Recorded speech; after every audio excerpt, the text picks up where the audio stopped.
भारत माता की। गीत आंसू पहुंचकर सीजन के गा रहा हूं, गीत आंसू पहुंचकर सीजन के गा रहा हूं, मां भारती के दर्द को अब तक पहुंचा रहा हूं। सुर मेरी साधना का सार रहना चाहिए, भले हम मिट जाए साथियों, मगर मेरा ये देश रहना चाहिए, मगर मेरा ये देश रहना चाहिए। साहब के बारे में आप लोगों को शायद नहीं पता है, जो हम लोगों ने ये वर्दी पहनी है, हमारे पीछे जो शब्द लगता है बलिदान शब्द। बलिदान का मतलब होता है हमने देने का काम करना, न कि लेने का काम करना। तो मैं सबसे बड़ी बात तो आप लोगों को ये बताता हूँ कि साहब ने और मैंने इकट्ठा ही लोग भर्ती हुए थे, और रिटायरमेंट मेरे चोट लगने से पहले मैं हो गया हूँ, मगर संजोग देख लिए भर्ती होने के बाद में हम लोग जब साहब जॉब पर थे तब मुलाकात किया, और आज मैं साहब के साथ प्रोग्राम में खड़ा हुआ हूँ। तो ये सेना का प्रेम है, और हम लोग सेना से बहुत कुछ सीखना चाहिए।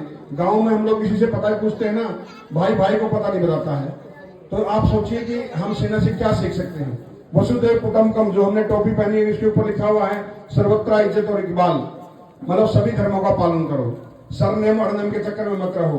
वो हम लोग लेके पैदा नहीं हुए थे, सब यही रह जाएगा। इस राष्ट्र के लिए हमने क्या करना है वो हम लोगों से सीखिए। मतलब तो मैं यही बताना चाहता हूं कि गांव के अंदर भी और परिवार के अंदर भी देश के अंदर फौजी होना ही एक अलग बात होती है, क्योंकि हम लोग हर चीज खरीद सकते हैं, मगर ये वर्दी ये हम पैसे से नहीं खरीद सकते हैं। इसके लिए हमने पूरा अपना आत्म बाल तप धन मन पूरी शक्ति लगानी पड़ती है। धन का मतलब ये नहीं कि रिश्वत चल रही है, धन का मतलब अपने शरीर के ऊपर हमें फिटनेस के लिए लगाना पड़ता है। आज बहुत से आदमी बोल देते हैं कि भाई ये चल रहा वो चल रहा है। भारतीय सेना ही ऐसी एक ऑर्गेनाइजेशन है जहां पर बिल्कुल अभी भी करप्ट नहीं है, मतलब तभी जाके देश चल रहा है।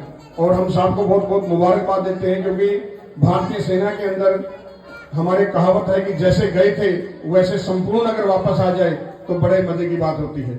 तो ये हम मुबारकबाद देते हैं साहब को कि आए भी और ऑर्डिनरी कैप्टन बन के आए, एक ऑफिसर रैंक से आए, एक जवान से भर्ती होकर के। तो ये हमारे लिए पूरे गांव के लिए एक बहुत प्राउड की बात है। तो साहब के लिए ताली वगैरह, क्योंकि इस रैंक तक हर आदमी नहीं पहुंच सकता है।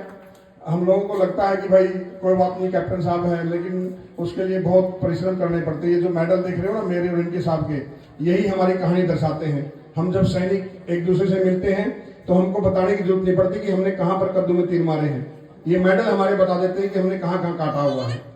तो हमारी यही पहचान है मतलब। और ये मेडल कोई खरीद के नहीं लगाए हुए, इसके लिए पूरा जीवन पूरी जवानी पूरी भारतीय सेना को दे दी है। आज हमें देख लीजिए, आज भी हर कदम इस राष्ट्र को समर्पित है, क्योंकि कसम जो हमने खाई थी, ऐसा नहीं कि जब वर्दी रहती है तब तक हम कसम खाते हैं। रिटायरमेंट होने के बाद भी आप देख लीजिए, एक सैनिक जब रिटायरमेंट होकर आता है, देश भावना के अलावा वो कुछ भी नहीं दिखाता। हमारी भारतीय सेना के अंदर सिर्फ देशभक्ति के अलावा और कुछ भी नहीं सिखाया जाता है। यहाँ बाहर आने के बाद में सैनिकों को हम लोगों को बड़ी प्रॉब्लम हो जाती है, क्योंकि यहाँ पर पूरा टाल मटोल जाल साजी पूरा चलता रहता है। हम लोग बिल्कुल कोरे कागज की तरह रहते हैं। मगर यहाँ के बड़ा अफसोस होता है, कई बार तो ऐसे नौबत आ जाती है जैसे हमारे जो सैनिक शहीद हो जाते हैं उनको भी हम लोग जातिवाद में क्षेत्रवाद में बांट देते हैं कि नहीं ये तो मेरा नहीं था, ये उनका है, वो करेगा। ऐसा नहीं होना चाहिए मतलब। तो आप देखिए, आज सबसे पहले तो धन्यवाद आप लोगों का कि आप लोग एक सैनिक के प्रोग्राम में इकट्ठे हुए, क्योंकि नेता अभिनेता के प्रोग्राम में तो हम लोग बिना बुलाए डंडे डंडे लेके पहुंच जाते हैं, मगर सैनिक के लिए आप लोग इकट्ठे हुए तो यही दिखाता है कि आपके अंदर कितना देश प्रेम है। तो अपने लिए एक बार आप ताली जरूर बजाइए। मतलब मैं मेरी जर्नी शॉर्टकट में बता देता हूँ। मेरा नाम नायक दीपचंद है, पंचग्रामी गांव पावड़ा हिसार हरियाणा का रहने वाला हूँ, और राष्ट्रों के राष्ट्र अपने जय महाराष्ट्र अभी छत्रपति शिवाजी महाराज की जो जन्मभूमि है, मेरी भी कर्मभूमि बनी हुई है। यहीं पर मैंने ट्रेनिंग किया और यहीं पर अभी भी मैं अपना पूरा जीवन निवास कर रहा हूँ। मतलब तो इस धरती को भी नमन है और मेरी मातृभूमि को भी नमन है। 3 पराक्रम में मैंने भाग लिया है। ऑपरेशन रक्षक जम्मू एंड कश्मीर के अंदर, जहां पर आतंकवादियों के साथ मुठभेड़ होती है, वहां पर मैंने कश्मीरी लैंग्वेज कोर्स किया, और लगभग 8 महीने तक मैंने खुफिया विभाग के अंदर एक कश्मीरी फ्याज मेरा नाम होता था, उसी वेशभूषा में मैंने नौकरी किया, और लगभग 8 आतंकवादियों को मौत के घाट उतारने में अहम रोल अदा किया। उसके बाद में दूसरा था कारगिल, जिसको आप ऑपरेशन विजय था, आप सिविल में कारगिल के नाम से जानते हो। तो कारगिल लड़ने का मौका मिला।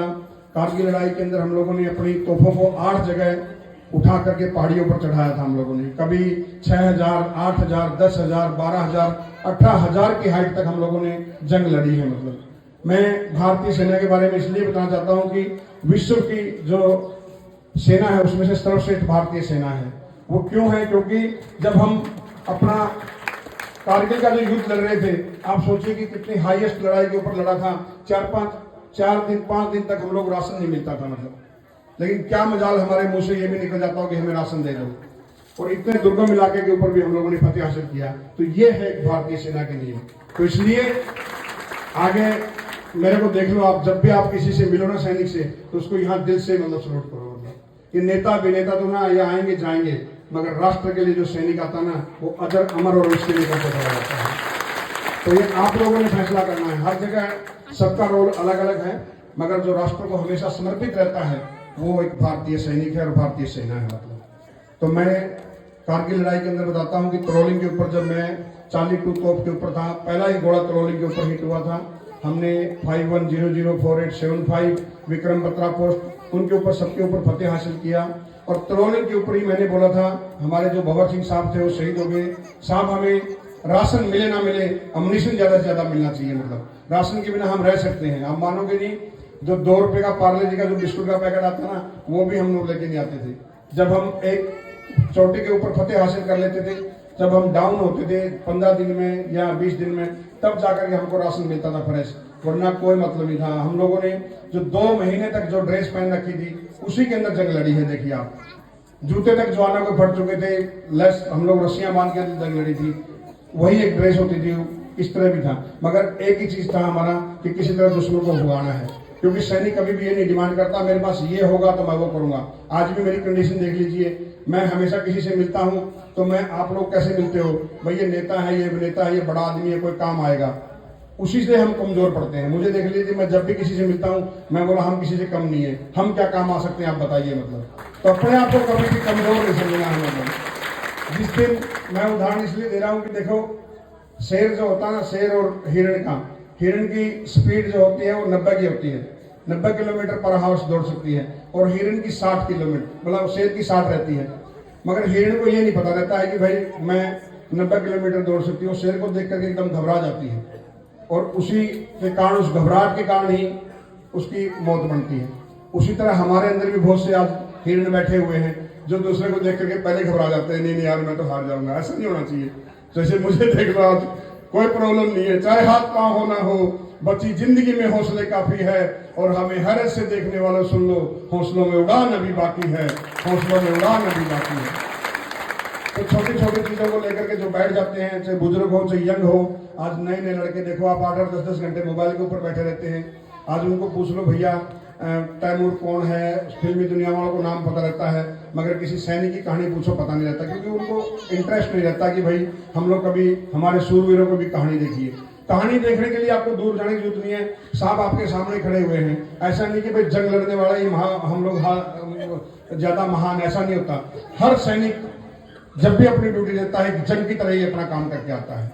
जब भी वो रिटायरमेंट होता है, पूरा जीवन वो राष्ट्र को समर्पित करके आता है। मगर जब हम लोग यहाँ पर आते हैं, आप लोग खुद सोचिए कि क्या सामान मिलता है। हम लोग 10वीं पास जाते हैं और इंजीनियर का काम करते हैं, बड़ी बड़ी तोहफे चलाते हैं, हेलीकॉप्टर हमारे पास रहता है, टैंक रहते हैं।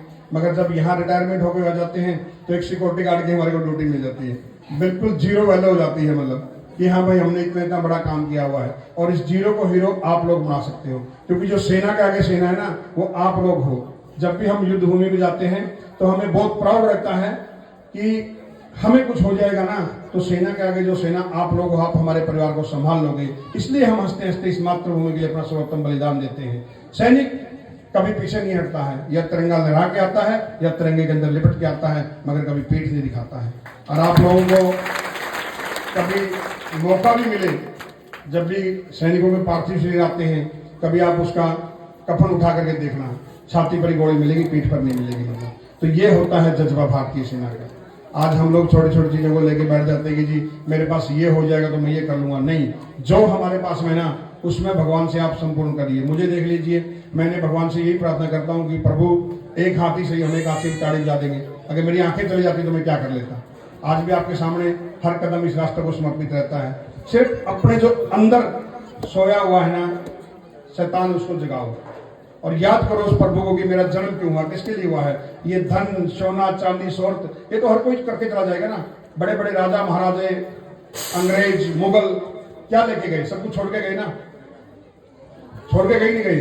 तो हम लोगों ने भी यही सोचना है कि मैंने इस मातृभूमि के ऊपर जन्म लिया है तो मैं इस राष्ट्र के लिए क्या करके जाऊंगा। आज भी मैं इस कंडीशन में भी ऐसे नहीं कि मैं ऐसे घूमता रहता हूं। जो हमारी वीरांगनाएं पीछे बैठी हुई है, आज भी जिसका स्मारक नहीं बना उसका स्मारक बनवाते हैं, स्मारकों पर तिरंगा लगाते हैं। जो भी मेरे से होता है मैं हेल्प करने की कोशिश करता हूं। क्यों कर सकता हूं? क्योंकि मैं अकेला नहीं कर सकता हूं। मैं हर जगह स्कूलों में जाता हूं, कॉलेजों में जाता हूं, देश के प्रति जागरूकता बढ़ाता हूं, युवाओं को बोलता हूं कि भाई युवा, और अपने महाराष्ट्र के अंदर तो एक से बढ़ के एक युवा है। मतलब अगर वो अपने आप को जगाए ना तो बहुत कुछ कर सकते हैं। बहुत आदमी, मैं तो चाहूंगा युवा जितने भी यहाँ पर बैठे हैं, लड़के जो लड़कियां हो, आज तो भारतीय सेना में जितना हो सकता है जल्दी आइए। क्योंकि भारतीय सेना के अंदर एक आदमी भी अगर भर्ती हो गया ना तो सब लोग, पूरे गांव नहीं, पूरे मतलब एक अलग से माहौल पलटी हो जाता है, एक प्राउडनेस आती है। मौत तो रात चलती भी आ जाती है, किसी की मोटरसाइकिल में भी आ जाती है, मगर देश के लिए जो शहीद होगा ना वही असली एक भारत माता का सपूत रहता है। तो कारगिल लड़ाई के अंदर हम लोगों ने 10,000 गोले फायर किए थे, जो अपने आप में रिकॉर्ड था। 12 गैलेंट्री अवार्ड मिले। और लास्ट जो टाइगर की लड़ाई चल रही थी, हमारे साथी काफी चले गए थे। मेरा दोस्त मुकेश कुमार, 18,000 की हाइट थी हमारी, यहाँ से गर्दन हो गई थी उसकी, और मेरे इन्हीं हाथों में सांस लिया था आखिरी। आज भी हम लोग जब सैनिक आते तो हम ये देखते हैं यार इसको इतना पैसा मिल गया, शहीद हो गया तो इसको इतना पैसा मिल गया, मगर उसके पीछे की जो पीड़ा है वो कोई नहीं जानता कि ये क्या पीड़ा लेके घूमता है। आज मुझे भी देख लो, हर आदमी मेरे को मिलता है, अरे सर क्या मुझे है आपकी, क्या आपका स्टाइल है।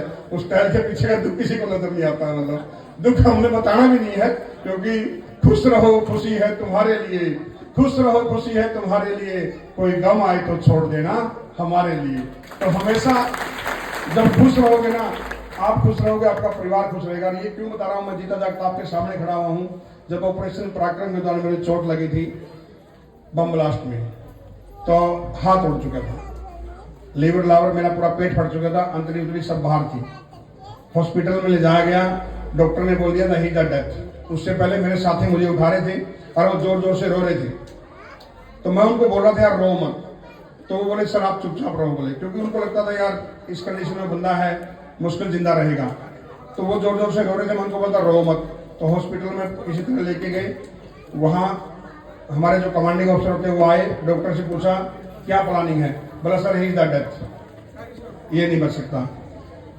तो सीओ साहब को बड़ा हुआ, सर इस सोल्जर को मैंने देखा है, इसने कारगिल लड़ाई लड़ी है, ऑपरेशन अक्सर में अच्छा काम किया है, दोबारा चेक करो। तो कमांडिंग ऑफिसर जो हमारे सीओ बोलते हैं उसको, उसके बोलने से डॉक्टर ने मुझे दोबारा चेक किया, तो बोले सर एक इसके टांगे काट दी जाए तो 5% चांसेस है अगर बच जाएगा, तो बाकी भगवान के भरोसे छोड़ दो। तो हमारे कमांडिंग ऑफिसर ने साइन किया कि आप ऑपरेशन शुरू कर दो, भगवान के भरोसे छोड़ देंगे। 3 आदमी थे हम लोग, एक को कुछ नहीं लगा, एक हवलदार जी को और एक मुझे लगी थी। हवलदार जी को टांग में पेट में लगी थी, उसका ऑपरेशन शुरू था। मेरा ऑपरेशन रात भर शुरू हुआ, पूरी रात ऑपरेशन चला था मेरा। 17 बोतल मुझे खून की चढ़ी थी, और उसके बाद में 78 घंटे 78 आवर्स का मुझे टाइम दिया था कि 78 घंटे के अंदर अगर इसको होश आ जाएगा तब आगे की प्रतिक्रिया बताएंगे। मगर जाको आंखें साइयां मार सके ना कोई, 12 घंटे बाद ही मेरी आंखें खुल गई। तो बस काम मानोगे नहीं, मैं क्रॉस कंट्री करता था 52 किलोमीटर और 2nd डिवीजन पाता था। तो वो मेरे को बातें याद आती थी कि यार मैं 6.5 फुट की हाइट थी और 3 फुट का रह गया। कोई मुझसे पूछता था क्या हुआ, तो मेरे आंखों में आंसू आ जाते थे, क्योंकि जन्मजात दिव्यांग होना एक अलग बात होती है। मैं तो एक हट्टा कट्टा था, और उसके साथ में ये कंडीशन हो जाए तो क्या कर सकता था। उस टाइम मेरी उम्र 27 साल थी, आज 50 साल हो गई है। और मेरी जो घरवाली थी गांव में रहती थी, तो गांव से उनको बुलाया गया, उसकी उम्र मात्र 22 साल थी। 1.5 महीने का 1.5 साल का बच्चा मेरा था। तो मेरे बच्चों ने मुझे कभी नहीं देखा कि मैं कभी ठीक ठाक भी था। दूसरा बच्चा 3 महीने से फैमिली में थी मेरी वाइफ, 6 महीने बाद वाइफ को भी एडमिट कर दिया। दूसरा बच्चा हो गया, मैं भी हॉस्पिटल में, दोनों बच्चे, बीवी, सब पूरा परिवार हॉस्पिटल में था। मतलब सोचो आप।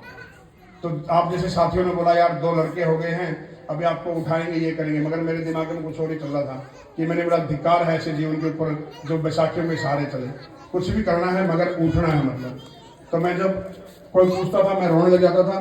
फिर मैं एक दिन अकेला बैठा हुआ था, तो मन में सोचा कि तुम भर्ती किस लिए हुआ था, क्योंकि मेरे खानदान में कोई फौजी नहीं है। मैं जब भर्ती हुआ था तो नेताजी सुभाष चंद्र बोस की फोटो को देख करके मैं भर्ती हुआ था। तो आप सोचिए कि उस नेता को मेरा आइकॉन है नेताजी सुभाष चंद्र बोस, जिसको जब देश आजादी का टाइम आया था तब पूरे भारतवर्ष ने उसका नाता तोड़ दिया था और उसने विदेशों में जाकर के आजाद हिंद फौज की स्थापना की थी और जय हिंद का नारा हम लोगों को दिया था। तो बस मैंने वो बचपन की यादें बात किया, यार जब तुम भर्ती इसलिए हुआ तो तेरा काम इस देश की सेवा ही करना है। फिर वहां से संकल्प लिया मैंने और भगवान श्री कृष्ण की वो बातें याद आई कि जो भी हुआ है अच्छा हुआ है, जो होगा वो भी अच्छा हो रहा है और जो चल रहा है ये भी सही चल रहा है। बस वहां से मैंने प्रेरणा लिया और 6 महीने बाद मेरे को डुप्लीकेट टांगे मिली और संकल्प किया कि मेरे बीवी बच्चे किसी को ये ना बोले कि अंकल आपको तो पता मेरे पापा की कंडीशन क्या है, मेरी बीवी किसी को ये ना बोले सर आपको तो पता ना मेरे पति की कंडीशन क्या है। इस चीज को बदली करना है और मैं स्वयं बदली कर सकता हूँ।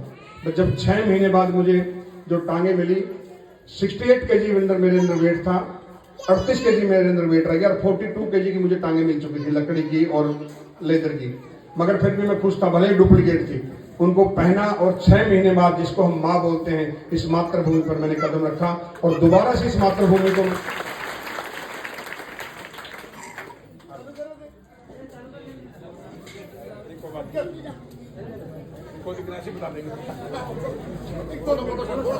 तो दोबारा से जब मैंने इस मातृभूमि को नमन किया और एक आशीर्वाद लिया कि हे माँ जैसे तूने मुझे बचपन में चलना सिखाया था, दोबारा से एक ऐसा आशीर्वाद दे ताकि मैं अपना जीवन निर्वाह कर सकूं। और आशीर्वाद आज आपके सामने खड़ा हुआ है, भगवान परशुराम की तरह कदम नहीं रुक रहे हो। तो ये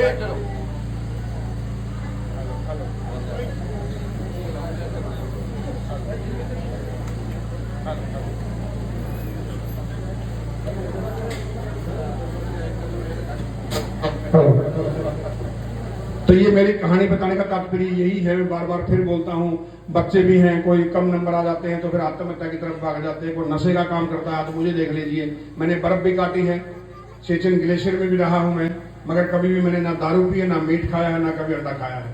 प्योर वेजिटेरियन आज आपके सामने खड़ा हुआ है।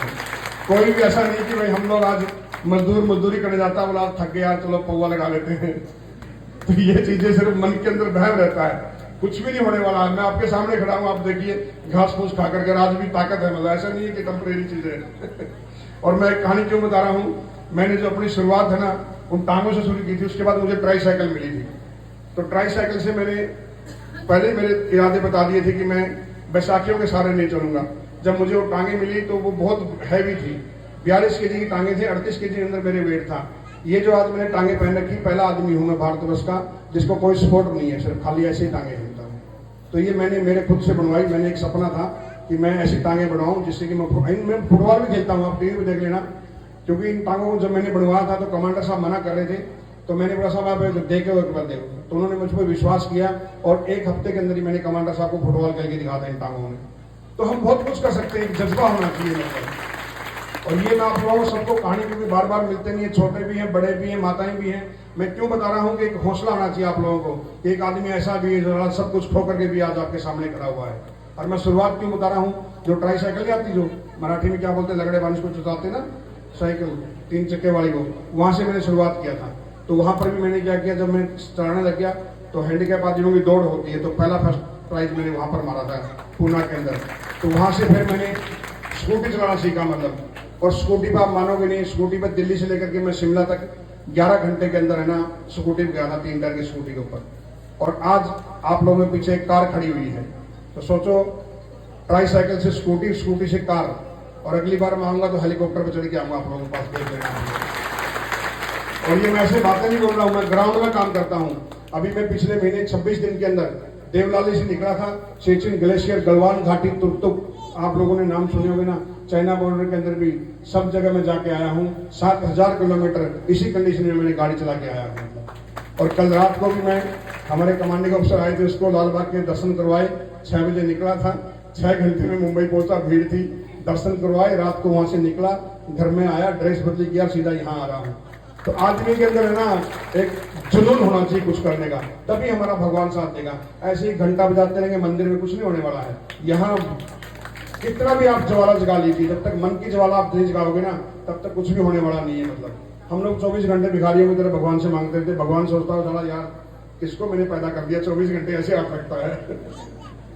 मेरे से भगवान बहुत खुश है। मैं एक ही चीज मांगता हूँ, हम लोग सब मांगते हैं, बच्चे के लिए ये कर दे, खेती बाड़ी में वो कर दे।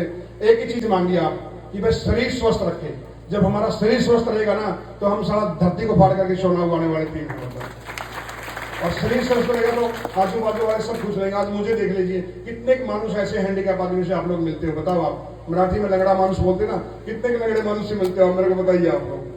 तो हम लोगों ने खुद आगे बढ़ेंगे ना तभी एक कहानी बनेगी। मतलब कहानी अगर आप लोगों ने बनानी है तो इतिहास भी आप लोगों ने खुद रचना पड़ेगा।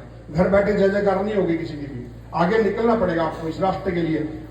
टांग खींचने वाले हजारों मिलेंगे, मेरी को टांग खींचते हैं, मेरे को बहुत बंदे बोलते रहते हैं ये तो फ्रॉड है, ये तो सारा ये है वो है। ये dogs are walking, elephant is going. कुत्तों का काम है भौंकते रहना, हाथी का काम है चलते रहना। मतलब तो अपना मैं अपने आप को एक छोटा हाथी का बच्चा समझता हूँ, अपनी धुन में चलते रहो। इस राष्ट्र के लिए हमने काम करना है, अच्छे काम करिए। आज भी आप मेरा काम देख सकते हो, गूगल पर मेरा नाम नायक दीपचंद डालोगे, यूट्यूब फेसबुक पर, तो मेरा काम अलग मिलेगा। मतलब मैं चाहता हूँ कि जब भी संसार को छोड़ो ना, हंसते हंसते इस संसार को छोड़ो, कुछ भी नहीं होगा। आज को करिए, मैं आज को जीने वाला आदमी हूँ, कल पता नहीं यहाँ पर चले जाए कब मर जाएंगे, मगर आज आप क्या करके जा रहे वही मायने रखिए आप लोग। हम लोग उदाहरण है, सभी माताओं के लिए भी उदाहरण है कि भाई हम लोग जो थाली में चीज रखी है ना खाना, उसको नहीं खाएंगे। परसों क्या होने वाला है, वो नाती को क्या होने वाला है, खेती में क्या होने वाला है, अरे साला उसकी टेंशन के अंदर अभी भोजन तो खाओ ना पूरा, उसका आनंद नहीं ले रहे हम लोग। और पता अगले पल का पता नहीं, सबको पता सब कुछ छोड़ के जाना, मगर मोबाइल जब हम बच्चे पैदा होते हैं तो ये खुद गीले में सोती है, हमको सोफे में सुलाती है। उसके बाद में जब बड़ा बच्चा होता है तो उसके लिए उपवास रखती हैं, बहनें भी रखती हैं, फिर बीवी रखती हैं। और हम लोग क्या इधर उधर से घूम के आएंगे, ठर्रा मारा, बोले लाओ भाई खाना पीना। तो ऐसा नहीं होना चाहिए, नारियों का सम्मान करो। और जो इंसान अपनी नारियों का सम्मान नहीं करता, जो घर में बीवी बच्चे माँ का सम्मान नहीं करता, वो कोई काबिल नहीं है। मतलब बाहर वालों को आस नहीं करना कभी भी। और मैं ये इसलिए बोल रहा हूँ क्योंकि जब मेरी चोट लगी थी तो मेरी वाइफ की 22 साल उम्र थी। आज वो मेरे साथ में है, तभी मैं यहाँ पर खड़ा हूँ। मतलब तो मैं जब मुझे 2 लड़के हुए तो सबने बोला था कि यार दोनों आदमी हाथ उठाएंगे, मगर हमको आस थी कि एक बेटी होनी चाहिए, एक बेटा एक बेटी होनी चाहिए, क्योंकि कन्यादान करके जाना बहुत जरूरी होता है। मगर भगवान ने हमारी आस नहीं सुनी, 2 बेटे हो गए। उसके बाद में 2007 के अंदर मैंने एक बेटी को अडॉप्ट किया, 1.5 साल की थी, और आज वो 12वीं क्लास में है। मतलब तो आज हमारा प्रयास संपूर्ण हुआ है। तो मेरा कहने का ये मतलब कि जो भी काम करो ना, जब मैंने बेटी को अडॉप्ट किया था तब सब आदमी बोले थे यार तुम्हारी ये कंडीशन है, कैसे बच्चों को पालोगे। हम कोई नहीं पालने वाला, ऊपर है सब कुछ करने वाला है। और जो भगवान को नहीं मानता हूँ, मुझे देख लो, मेरे अंदर कोई भी ताकत नहीं है, वो चला रहा है हमेशा हमेशा वही चला रहा है। नहीं तो मैं इतनी पहाड़ियों पर जाके आया हूँ 18-18 हजार की हाइट के ऊपर इस कंडीशन में खुद गाड़ी चला करके। मगर उसको ध्यान रखो, उसको ध्यान रखो। इंसान तो एक दूसरे की टांग कभी खींच देगा, चाहे रिश्तेदार हो चाहे भाई क्यों ना हो, मगर वो कभी नहीं खींचेगा। तो जो भी मांगना है ना, भगवान बहुत दयालु रहता है, जो भी मांगो उससे मांगो, इंसान के आगे हाथ मत पछाड़ो, कभी भी देखना। दूसरी बात मैं ये बोलता हूँ कि कभी भी अपने आंसू आए तो स्वयं पहुंचना। दूसरा आदमी हिसाब मांगेगा कि भाई देख मैंने तेरे लिए उस टाइम ये काम किया था, भी तो मेरे लिए ये काम कर, सौदेबाजी करेगा। तो मैं पूरे गांव वालों को भी और सब लोगों को भी, पूरे जो हमारे जो सर्विसमैन आए हुए हैं, एक्स सर्विसमैन आए, उनको भी, वीर नारियों का भी, और सभी गांव के प्रधान का भी हृदय गहराइयों से अभिनंदन करता हूं। और 2 लाइनें इस मातृभूमि के लिए बोलता हूं कि हे जन्मभूमि भारत, हे कर्म भूमि भारत, हे जन्मभूमि भारत, हे कर्म भूमि भारत, जीवन सुमन दाकर आराधना करेंगे तेरी, जन्म जन्मांतर वंदना करेंगे तेरी। हे जन्मभूमि भारत, हे कर्म भूमि भारत, हे वंदनीय भारत, हे अभिनंदनीय भारत। भारत माता की जय। जोर से बोले कि दोनों हाथ लगा करके, भारत माता की, भारत माता की, भारत माता की, वंदे वंदे वंदे इनकलाब। जय जवान, जय हिंद, जय भारत, जय महाराष्ट्र।